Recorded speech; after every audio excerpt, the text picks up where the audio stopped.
Well, I guess this Dallas Cowboy fan just successfully jinxed the Philadelphia Eagles by picking the Eagles yesterday and on Arena Gridiron to take care of business against the 49ers. I thought it'd be a close game, but I just thought Philly was significantly better, deeper, healthier. And then I picked the Eagles to win it all and go back-to-back because I seriously thought I wasn't playing. I seriously thought the Eagles had the best defense remaining in this tournament and the best big game, big play quarterback remaining in this tournament. So I said, voila, Eagles win it all, second straight, back-to-back. And I just watched the Eagles shame themselves and the city of brotherly shove with a disgraceful effort against the 49ers, a team they should have beaten by 3 touchdowns. It was lifeless. It was gutless. It was heartless. It was just less, everything. And clearly, if nothing else, I helped fuel the Eagles' overconfidence because they just thought they could sleepwalk through this game against the 49ers, who obviously during the year lost Bosa and Warner and blah, on and on and on. Bethune had been flashing for me, just leaping off the TV, out, gone. Kittle lost today in the first half. Poor guy, torn Achilles. And on the very next play after Kittle was out, Brock Purdy dropped back and hit another big pass to Demarcus Robinson. Demarcus Robinson? Where did he come from? He came right out of Kyle Shanahan's bag. So I just watched on the field after the game with Aaron Andrews, or maybe, I can't remember who interviewed him, but it was Christian McCaffrey who said, "Our team fights." Do they?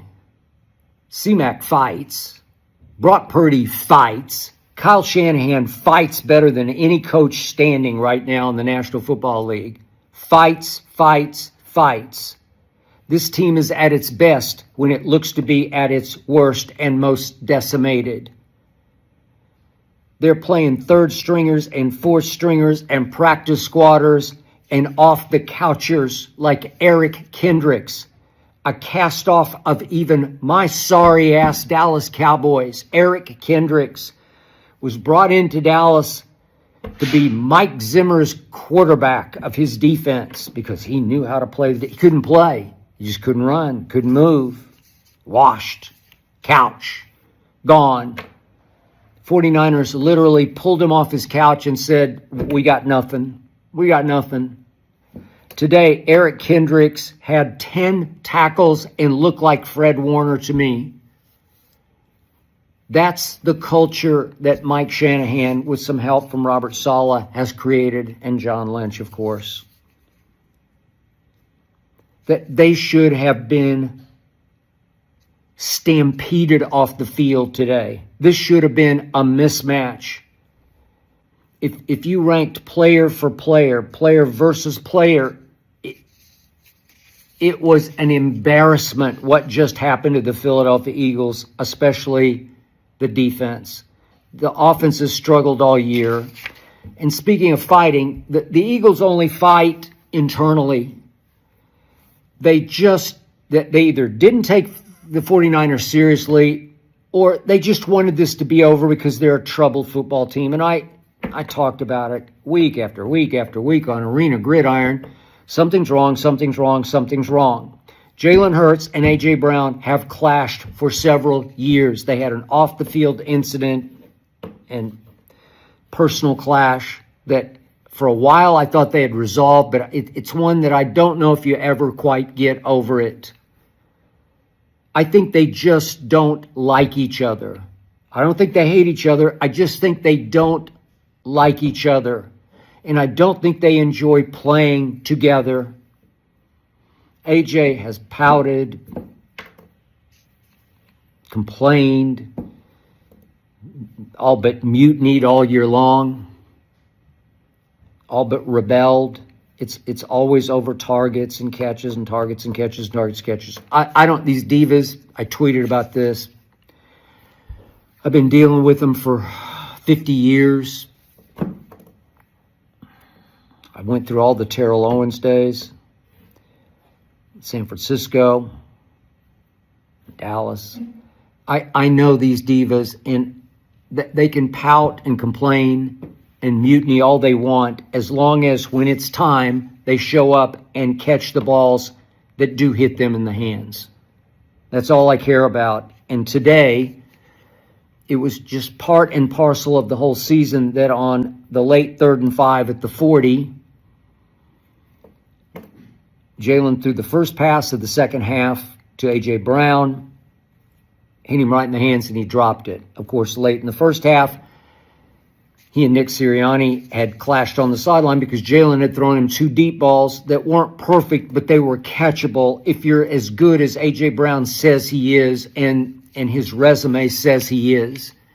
If you're a Pro Bowl receiver, if you're a potential first-team All-Pro, or you have been a first-team All-Pro receiver, you catch at least one of these deep balls. They're both against the wind. They're going to float and flutter and be a little harder to track. But if you're that dude, if you're that guy, if you're if you're him, you catch one of them and change the game. One of them changes the game and you separate from the 49ers. And he failed to reroute and retrack and catch either football. The second one especially looked very catchable to me for a stud receiver like A.J. Brown is. I don't know. I'm overreacting now probably, but I don't care. It just seems like it's festered. Obviously, they won a Super Bowl with him last year, or maybe in spite of him last year. There was a lot of talk, will he be traded at the trade deadline? Will he be gotten rid of at the trade deadline? It just feels like it's done because they felt done on that play, but God bless this guy. On the next play, on 4th and 5 from the 40, he found his favorite receiver, his security blanket, Dallas Goedert. What a great first name he has. We should have taken him. They snaked him right, Howie Roseman snaked him right out from under us. But he did hit Dallas Goedert on the next play for 15 yards, and they were back alive. And then it came down to 3rd and 11 at the 21. And I thought against the wind that this guy, Jalen Hurts, I thought he threw a really nice ball to Devontae Smith, who's usually a big game, big play catcher. And it hit him in both hands. You just got to catch it. I know the ball's crazy against the wind. It's floating, fluttering, rising, dropping. But it just hit him right in the hands. You got to catch it. It just felt like the Eagles didn't really, really want to win this game. They didn't really, really care. They weren't ready to play, and they didn't take the 49ers seriously enough until it was too late. That's how it felt to me. It was disgusting. It was hard to watch. I hate the stinking Eagles. I have since I was 10 years old. But because I picked them, I rooted for them today because they represent the NFC East. I rooted for them today because they set the bar higher and higher for Jerry Jones. I root for them to just keep pushing my Dallas Cowboys to try to catch up. Man up, measure up. Howie Roseman just keeps getting him better and better. And speaking of the trade deadline, Howie went out and got Jalen Phillips from the Dolphins. I kept looking today. I don't know, was he hurt? He didn't register a stat today. I don't know what happened. And Jalix Hunt, I love Jay. I've been raving about how he stole him in the 3rd round. He came to life in last year's Super Bowl and just dominated. And I thought, my God, he's got another one. He's got an all-star. He's got a Pro Bowler. Did Jalix Hunt play today? I don't know what happened. They couldn't get any heat on Brock Purdy. I was astounded. Brock Purdy just stood back there. He got sacked one time, and they had, I think only one other quarterback hit. I think maybe just one quarterback hit. They just didn't touch him. I don't know. Jalen Carter, where were you, big man? I don't know. And every time they did look like they had made a play, there was another penalty. San Francisco had one penalty today. That's how you go steal a game on the road against a heavily favored team, at least not in points, but just a lot of people thought this team was positioned to win the NFC. One penalty the 49ers had to 7, and they were all crucial penalties for the home team. Third down. You can't allow Brock Purdy to go 6 of 11 on third down, but he did. You can't allow the 49ers to out-yard you. It was 361 to 307 at home. You can't allow that. Even though the 49ers, they only ran 58 plays to 72 for the Eagles, and yet, this is all you need to know. The Philadelphia Eagles defense that I call the best in football allowed 6.2 yards per play today. That's how you lose to 4.3 for your offense. I know this offense sputtered all year. You'd see flashes, glimpses, blasts of greatness, or at least of explosiveness.